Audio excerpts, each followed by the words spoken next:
Hello बच्चों, let's read this question. The question says two statements are given, one labeled assertion and the other labeled reason. हमारा question एक assertion and reason का question है जिसमें एक statement जो है assertion है, सेकेंड स्टेटमेंट जो है reason है.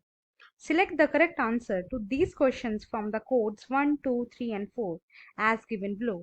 और इसका आंसर हमें नीचे दिए गए कोड्स में से सिलेक्ट करना है.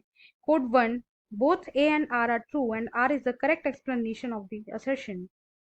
Code 2, both A and R are true and R is not the correct explanation of the assertion. Code 3, A is true but R is false. Code 4, A is but R is true. Assertion. In many areas of India, children, particularly girls, are not able to achieve secondary level schooling. Reason: Government of India has not provided adequate facilities. आइए अपना answer देखते हैं. हमारे answer का की concept है secondary education typically takes place after 6 years of primary education. Secondary education जो है प्राइमरी एजुकेशन के बाद आती है, 6 years ऑफ प्राइमरी एजुकेशन के बाद आती है, and is followed by higher education, vocational education and employment. Secondary education में जो है हायर एजुकेशन को फॉलो किया जाता है जिसमें वोकेशनल एजुकेशन भी इंक्लूडेड होती है. राइट. जब भी हम असर्शन एंड रीजन का क्वेश्चन सॉल्व करते हैं उसमें हमारा फर्स्ट स्टेप ये होता है कि हम पहले चेक करें कि जो असर्शन है वो एक करेक्ट स्टेटमेंट है या नहीं. सेकेंड स्टेप होता है जो रीजन है वो एक करेक्ट स्टेटमेंट है या नहीं. और थर्ड स्टेप ये होता है कि इन दोनों का लिंक करके देखें आपस में. तो आइए असर्शन को रीड करके देखते हैं. In many areas of India, children particularly girls are not able to achieve secondary level schooling. India में बहुत सारे एरियाज ऐसे हैं जहाँ पे जो गर्ल्स हैं वो सेकेंडरी एजुकेशन नहीं ले पाए हैं. ठीक है, ये एक करेक्ट स्टेटमेंट है.